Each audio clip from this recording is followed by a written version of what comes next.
It's that time of year again where this room gets as hot as a ball sack in skinny jeans. The recording is going to be really fun for the next 8 months. Hobbies. Something you do for fun, or if you have no personality, something you do to get pussy. Hobbies are crucial to the human experience, and the internet has made them so much more accessible than ever before. But it also found a way to exploit the hell out of them. So grab your skateboards and your dog whistles. Let's explore the exploitation of hobbies. No fluff intro. We are hitting the ground running today. Did you just learn to crochet to make little things for you and your friends? Thanks for the scarf, Mom, but this is California. I will literally never need it. Well, you better start selling cozy little sweaters for G.I. Joe figures on Etsy so you can make a little bit of money and not completely waste your time with this little hobby thing of yours. If your hobby doesn't involve making things that you can sell, like 3D printed Pokeballs or inflation art, then unfortunately you can't turn it into a side business with the fleeting hope of it going full-time one day. Oh, wait. Yeah, it doesn't matter what platform I'm on. You can make a career on it. At any point in having a hobby, someone will inevitably tell you, you should make content about this, because there aren't enough studs on YouTube teaching you how to dirt bike, or white guys complaining about shit and being really funny and good looking and so sweaty. If you're still early in your skateboarding career, fret not, my friend. You can still share your journey with a bunch of backseat skaters who only have touched the sport in the form of Skate 3, yet know exactly what you're doing wrong somehow. Okay, but what if you're at like a Tony Hawk pro skater level of your hobby, but somehow don't have a career out of it? You could still make content, bubby. Throw together some videos showing the world how to pull off your famous 360 foreskin flip and watch the money roll in like you just invented feet pics on the internet. But obviously, it's not about the money. You're teaching people for the sheer love of whatever hobby you have. But some money would be nice. The ad money, sponsor money, nudes in your DMs, Patreon money, and random donation money isn't enough. Why don't you sell a course, a PDF even? You can even say it has insider secrets and put a bunch of buzzwords in it. Oh, and what about in order to receive it, they have to sign up for your newsletter that you will use to continuously spam the paid courses that you make. Okay, I think we get the picture here, but can I be honest with you guys? Is that okay? I still keep up with Diary of a Wimpy Kid. It's really easy to fit into my reading schedule. I like people sharing their journey or expertise with a hobby. That's the beauty of this weird, f***ed up thing that the internet is. Am I ever gonna clean my engine bay? No, bae, why would I do that? But watching Chris Fix do it pacifies me like a freaking baby receiving an iPad with neon lights coming out of it. The whole first part of this video was obviously very tongue-in-cheek. Sometimes I worry about you guys. Sarcasm is just a very, very weak point on YouTube. Maybe I'm just looking at the comments left by literal babies, but I just feel like I should clarify that. It is genuinely incredible that someone can come home after a long day in the office, make some ceramic butt cheeks, and sell them online. If you're starting something new and want to share your journey of learning to sing like Big Time Rush, that is so difficult and vulnerable to do. It is something to be admired. However, you shouldn't feel the pressure to share it or that it's a waste of time if you're not monetizing it in one way or another. It is easier than ever to get into a hobby, but it's also more overwhelming than it's ever been. You will find so much conflicting information online, whether or not to engage your cock while doing a back squat.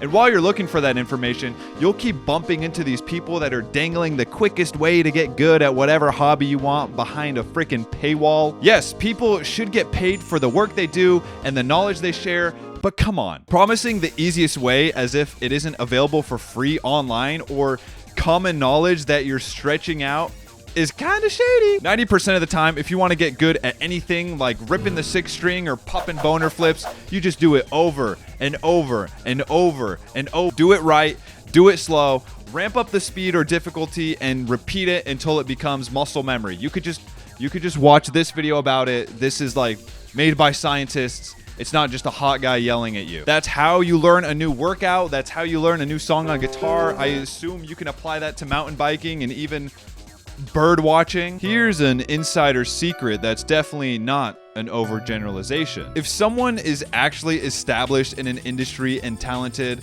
they're not gonna sit down and make a course behind a paywall. They don't have time for that. They don't need the money. They will be open to sharing that information through interviews, free YouTube videos, or even an autobiography or some sort of book. Obviously, that is not always the case, but it is a good rule of thumb considering there is so much free shit on any hobby available on YouTube.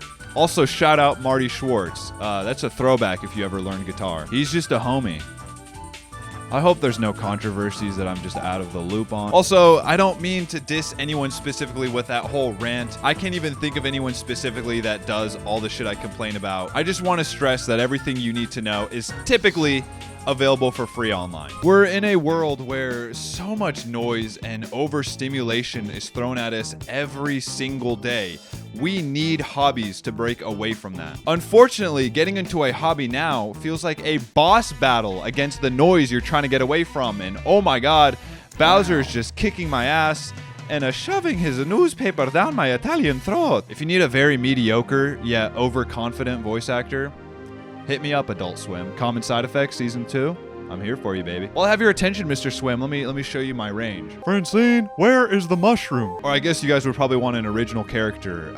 Let's whip something together, throw it on screen right now. Hey, what's up? I just said it. You're constantly being promised an easier and quicker way, and that is so tempting because knitting a fall girl sweater is hard as shit and boring as hell when you first start. Not only that, but you'll have this nagging feeling that I should be making money or content out of this so I could quit my shitty job and just do kickflips for a living. I'll say it again so we're clear. It is awesome that we can make money off of our hobbies, but that turns our hobbies into jobs, doesn't it? Number 1, a hobby should be something done for fun or relaxation. If your hobby is more than, I don't know, let's say 50% stressful, maybe it's not a good hobby. When you log into Team Fortress 2 after a long day of being forced to listen to Encanto music and Tuzi at your office job, and you just spend an hour getting pissed off because everyone is really good, maybe that's not a good hobby either. Don't ask me why my office would play that shit and more. I don't know. And I don't have enough time to rant about it right now. Holy shit. Number 2, a hobby should help you improve thyself. If you think hitting the G note repeatedly on the guitar is fun and you're content with doing just that, I don't know if I'd call that a hobby. You might want to get a mental check done. Yes, you should have fun doing your hobby, but you should also have this natural desire to get better at it. At a normal pace, guys. There are no shortcuts. Not only will you get better at your hobby, but you will find that it translates into other parts of your life and makes you a better person overall. I would include working out or any of those physical hobbies in this section. Using a kick drum while playing the drums taught me, oh my God, I should be using my toes, not my heels on my car pedals. I was wondering why I kept rear-ending people. Number 3, a hobby should allow you to reflect or connect. I mean, it's hard when you're plucking away at your 6th string not to get misty-eyed thinking about those Oklahoma hills where you belong. Even a hobby like gaming. I talked about this in a really old video that's probably not worth watching, but I used to play Skate 3 in high school and use that time to just reflect on life. I mean, sure, it probably wasn't the best way to do it, but you convince a teenage boy that journaling isn't gay. If a hobby doesn't give you space to reflect or be mindful, then it should allow you to connect with others. If you love music and you use that as an excuse to gatekeep your stupid ass niche music rather than connect with other people, please take some hedge clippers. Basically, a hobby should be something stress-free. That's kind of the main point of it, but you should also have this natural desire to want to keep doing it or get better at it just because you love it so much. It should also make you a better person. I'm leaning against a chair right now. It looks like I'm just leaning to my side. No, I actually look really like wise the way I'm leaning, but you can't see it, unfortunately. It should also make you a better person physically, mentally, or both if you're playing Wii Sports or something like that. Getting into a new hobby isn't necessarily easy, but it's so important. Hobbies matter because, first of all, they keep your brain and body from turning into mush. There are numerous studies that prove having a hobby or just consistently reading will lower your risks of getting dementia and other really cool diseases that scare the shit out of me and keep me up at night. Physical hobbies also give you a tight bod to show off to babes when you're like taking off your sweater and your stomach peeks out a little bit because you accidentally pulled your shirt as well.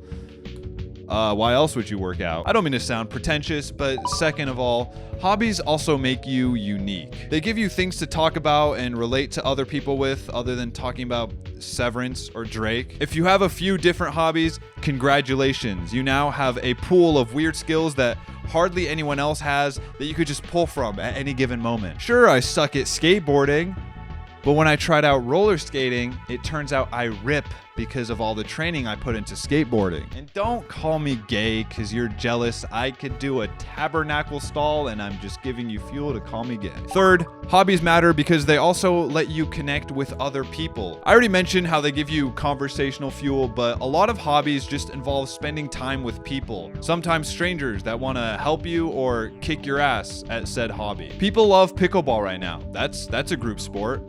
I feel like white people's schedule right now is go to work, play pickleball, and watch Severance. I have not heard them talk about anything but that for the past few months. But seriously, hobbies are a great way to connect with people. If you go to the skate park more than twice, you will find someone to chill with and talk about fast food and inappropriate hypotheticals. And finally, I don't know, man. It's just good for you. Just go try it. Having hobbies enriches your life. Getting good at something feels awesome. Taking a break from doom scrolling, school, work, life in general feels awesome. It's also fulfilling to have a journey of struggling some more, improving, and growing to share with people. Don't overcomplicate your hobbies.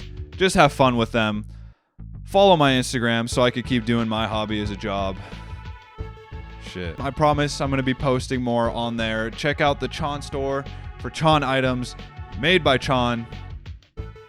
I don't know if that loud ass motorcycle ruined that take. I'm going to leave it in anyways just to show you how goddamn annoying some of you motorcycle people could be. That's a good hobby though. Chondle that subscribe button for weekly videos about anything, and thank you so much for watching. Go pick up a guitar or something, I don't know.